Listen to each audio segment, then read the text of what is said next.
И посакувам топло добро утро на нашата гостинка и на нашата Ирена. Драга Ирена, добро утро и за доктор Билјана Црцарева, магистар доктор Билјана Црцарева, специјалист по нуклеарна медицина од Аџибадем Систина. Драго ми е што повторно сте наша гостинка и се радувам што ќе отвориме една тема на која долго не сме проговориле, нели?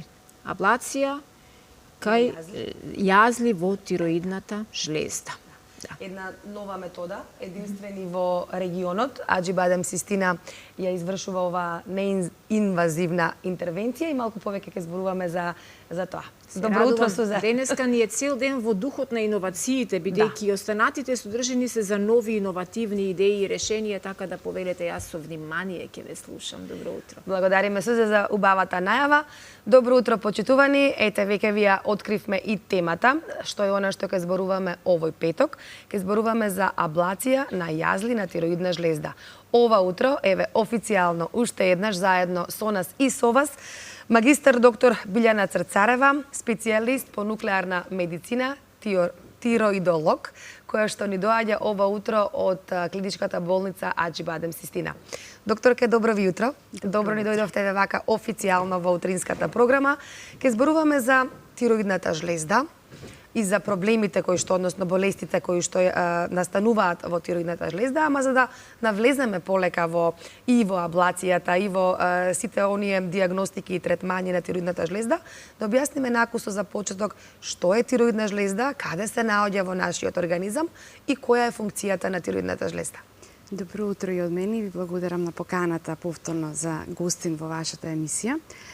Тироидната жлезда е орган како и сите останати, се наоѓа во долната третина од вратот и многу често знаат пациентите да не прашаат дали ја имаме тироидната жлезда и заради тоа секогаш го почнуваме разговорот да ја имаме, бидејќи орган како сите останати, како срцето, мозокот, белите дробови. И има многу важна функција. И е, можеме да кажеме, диригент во организмот, бидејќи од неа зависат сите понатамошни механизми, односно функции на останатите органи.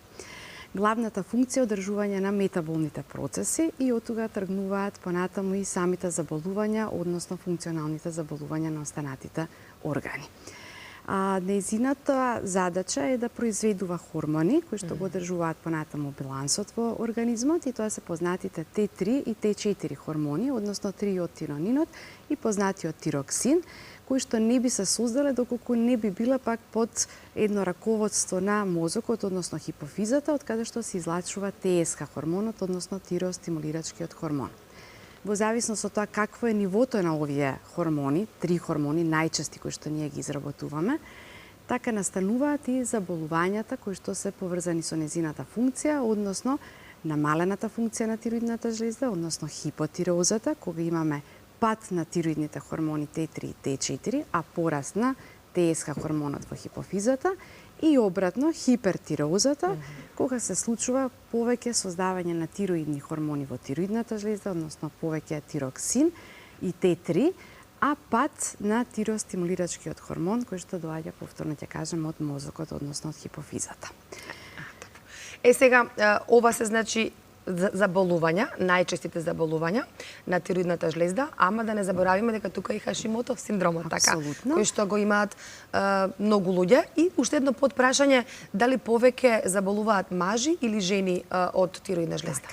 Во групата на заболувања, покрај функционалните, кои што пред малку ги спомнав, хипо и хипертиреозите, влегуваат и автоимуните заболувања, кои што вие го кажавте, тој е познатиот Хашимотов тироидит, еден од исто така најчестите заболувања во тироидната жлезда, и спаѓа Грејвс-Базедовата болест, повторно автоимуна состојба, која што се карактеризира со состојба на очен феномен, односно каде што имаме хипертиреотична состојба, меѓутоа очниот феномен доминира, а тоа е испакнување на очните јаволка. Тоа ни се исто така функционални заболувања, меѓутоа да автоимуна природа И најчестите заболувања, тоа се јазлите во тироидната жлезда или нодусите или чворовите, односно она што ние не сакаме да го кажеме, туморските формации на тироидната жлезда, за кое што и денеска повеќе би се задржале за да И само мажи или жени заболуваат повеќе? Повеќе, предпоставувам, женската популација. Женската популација, таа која што е повеќе засегната. И Возрастна граница дали има од кога? Според новата статистика која што е сега во последнава 23-24 година излезена од Американската асоциација, од Европската асоциација за тироидни заболувања, се вели дека веќе соодносот доаѓа до 10:1, односно 10 жени, 10 заболени жени наспроти еден маж, и возрастната категорија се уште е она над 20-та до 40-та година, кога се најголем процент на заболени жени, а понатаму веќе опаѓа бројот на заболувања. За среќа се намалува инциденцата кај бебешката популација, односно новороденчињата и оние што се над 65-та годишна возраст. Значи, редовни контролни прегледи после 20-та година, барем еднаш годишно, се препорачува за тироидна жлезда. Апсолутно. Кажавте кои се заболувањата на тироидната жлезда. Сега, има ли симптоми? Значи, како може да препознаеме дека нешто не е во ред со тироидна жлезда или едноставно на оние рутински, систематски прегледи се откриваат овие заболувања? Така, и двата понудени ваши одговори се дел од секојдневието.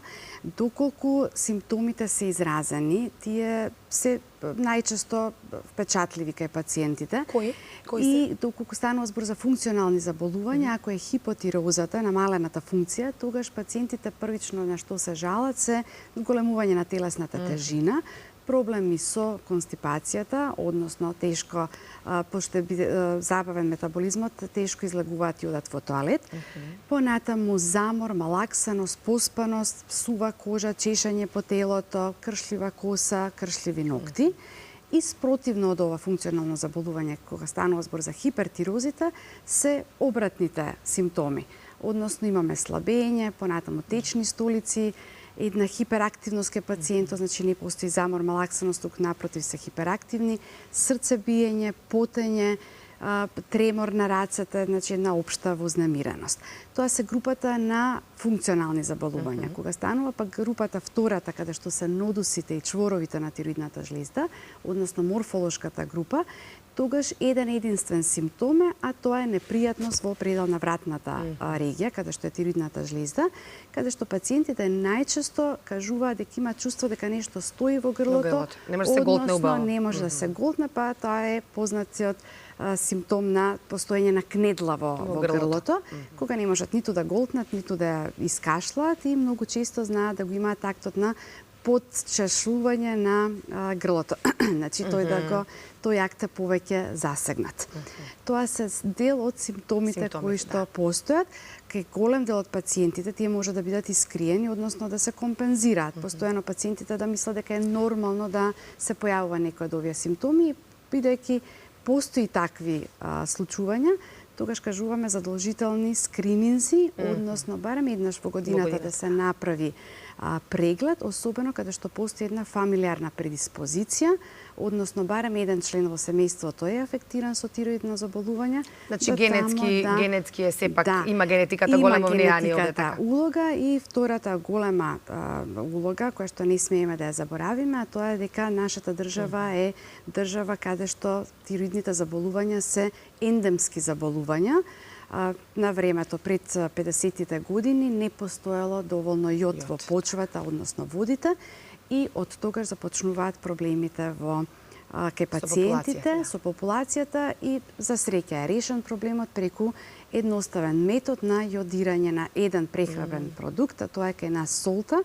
Така да ви апел тука да искористиме да се купува секогаш јодирана сол наша, значи сол која што е подлегната на испитување, каде што точно се знае колку јод треба да има во 1 килограм сол. Одлични совети, многу убаво објаснувате, да можеме и јас и гледачите да ве разбереме. Сега кажавме симптомите, сега одиме на третманот, односно терапијата, и потоа ќе ќе се задржиме на јазлите конкретно. Третманот за овие заболувања од тироидна жлезда. Повторно, кога ќе кажеме заболувања, ги делиме заболувањата на функционалните и морфолошките. Функционалните заболувања бараат медикаментозен третман, што значи секогаш започнуваме со лекување со терапија, односно лекарства. И трае доживотно, така? За хипотиреозите, тоа е субституцијата со тироидни хормони. Значи, тоа што недостасува, тоа го надополнуваме и тоа е левотироксинот, односно кај нас познат еутирокс. И најчесто третманот е доживотен. Значи, тешко кога се случува да ние можеме таа терапија да исклучиме, меѓутоа тука не сакаме да ги обесхрабриме пациентите, бидејќи тие и се навикнуваат на таа терапија, што значи нешто кога недостасува, наједноставно е да се надополни. А кога станува збор за хипертирозите, тогаш веќе избори на лек имаме повеќе и тогаш станува повторно започнувањето на лекувањето е медикаментозно со терапија. Меѓутоа, многу често, за жал, може да биде неуспешна, која тоа упорна хипертироза, па тогаш се оди на избор на лек доколку е пациентот кандидат за лекување со радиоактивен јод, со мали дози на радиоактивен јод и следното е, кои со тоа немаме успех, да се оди кон пристап за оперативно лекување. Тоа се лекувањата, третманите кај функционалните заболувања. Кога станува зборба за морфолошките, тие најчесто, доколку се промените малецки, остануваат само на следење. Значи, кај пациентите се даваат совети на неколку месечно следење. Доколку промените, односно јазлите, растат, тогаш веќе се пристапува кон биопсирање и скенирање нивно. И следно, доколку се тие со димензии поголеми, над 2-3 см, прават обструкција во вратната регија, тогаш се одлучуваме на оперативно лекување на истите и за среќа од пред некое време во нашата болница започнуваме со работа со овие третмани со аблација, радиофреквентна аблација на тироидни нодуси. Ете така. Дојдовме, значи, полека веќе до сршта на нашата тема, значи јазлите. Зборуваме сега за јазли на тироидна жлезда. Што се јазли на тироидна жлезда и зошто се јавуваат? Така. Јазлите представуваат туморски формации или промени кои што се појавуваат како што може да се појават на било кое друго место во било кој орган. Да. Може да бидат цистични формации, значи формации кои што се исполнети со течност. Може да бидат солидни, ние ги нарекуваме, значи промени кои што се изградени од самите клетки на тироидната жлезда, само што тие се богато напакувани, односно преструктурирани состојби и може да бидат изградени од клетки кои што веќе се трансформираат, односно одат до момент на малигни заболувања. Причината може да биде од фамилиарната предиспозиција, генетиката, па се до да не ја знаеме главната причина, односно едноставно да се појавуваат на самата тироидна жлезда. Сега третманот на јазлите. Кажавме аблација на јазли и операција. Кога е аблација, кога се прави операција и како изгледа аблацијата? Така. Да кажеме дека единствени во регионот Клиничка болница Аџи Бадем Систина прави аблација на јазли на тироидна жлезда. Единствени во регионот кои што работиме многу предпазливо, односно со една добра селекција на пациентите кои што може да подлегнат на овој третман.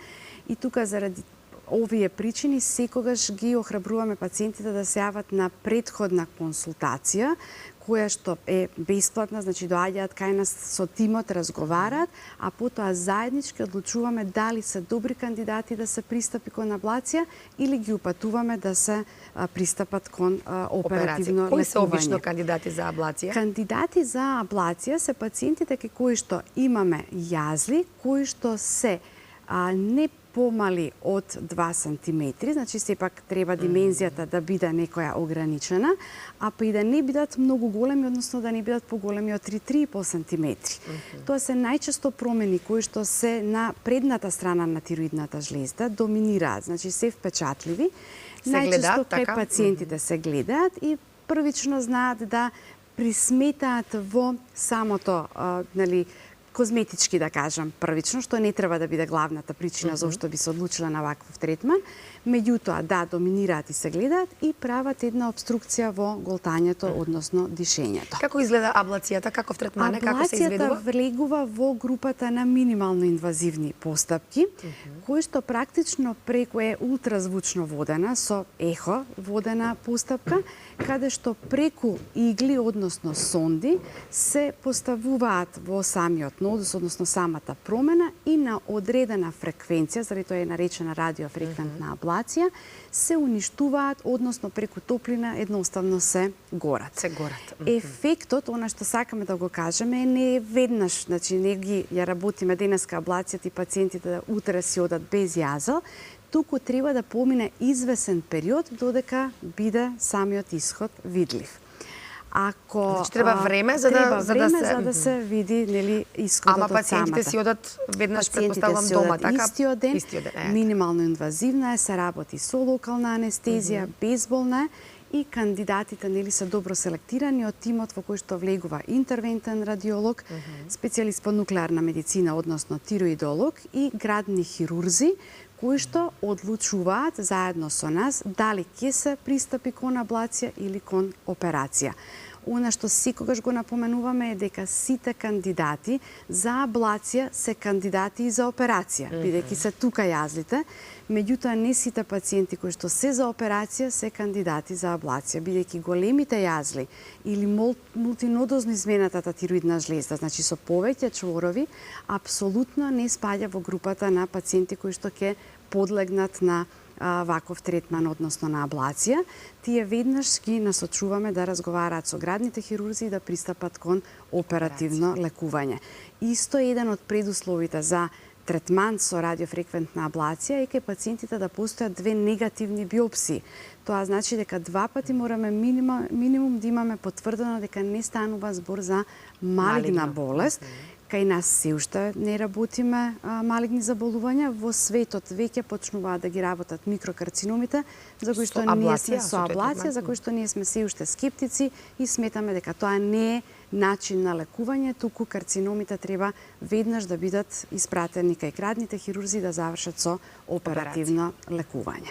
Да ве прашам уште едно, пред крај сме на разговорот, дали сите јазли треба да се подлежат на третман на аблација или може да се живее, да кажам, со јазли на тироидна жлезда? Доколку се тоа малецки промени, значи промени кои што и ако имаат, ако не се зголемуваат, така? Да, апсолутно, ако се тоа малецки промени под 10 мм, па нека се и повеќе, значи нека се 3-4 јазли со помали димензии од 10 мм, тие одат само на следење. Дури многу често, доколку ехографски тироидолозите видат дека тие се без калцификати јазли, без промена во нивната контура, значи имаат некои карактеристики кои што нас ни укажуваат дека сепак станува збор за бенигни промени, пациентите слободно можат да живеат со нив, односно само да доаѓаат на контроли. Доколку имаат знаци кои што нас не бендисуваат на ехото кое што го следиме и доколку се во постојан пораст, биопсијата апсолутно е нешто што мораме да направиме, а потоа доколку ги надминат димензиите што ги споменав над 2-2,5 сантиметри, веќе се одлучуваме ако е солитарен, значи само еден јазел да се пристапи кон аблација, ако се повеќе апсолутно одат на оперативно лекување. Докторке, веќе сме тука со разговорот, треба да завршиме. Потоа ќе ве ослободиме, ќе ве пуштиме да им се придружите на вашите пациенти, бидејќи сте наутро веќе на работа. Сакам само за крај една порака до гледачите кои што не следат, поготово за женската популација, бидејќи кажавте 10 жени, еден маж, значи голема е таа разлика. Една порака за крај, значи да не се чекаат симптоми, туку да се одат на оние превентивни прегледи, бидејќи се што се диагностицира на време, се лекува и на време, така? Так, тоа би бил и мојот совет, да барам еднаш годишно, особено кај пациентите кај што постои фамилиарна предиспозиција, да се прават редовни контроли. Од 20-та година, така? Па, доколку постојат симптоми, и матичните лекари, односно педиатри, можат и претходно да направат, меѓутоа препораката е секако да после 20-та година бидат тие почести. Доктор Билјана, ви благодарам многу за разговорот. Ми беше чест и многу пријатно утрово да разговарам со вас. Убави совети за тироидна жлезда за мене, за Сузе, а верувам дека и за гледачите. Благодарам и до скоро видување. Ви благодарам. Одлична прилика беше ова да се охрабрат сите оние кои што одамна не правеле прегледи и да слушнаат за вакви иновативни решенија поврзани со настанати компликации или проблеми со тироидната жлезда. Ви благодарам и јас.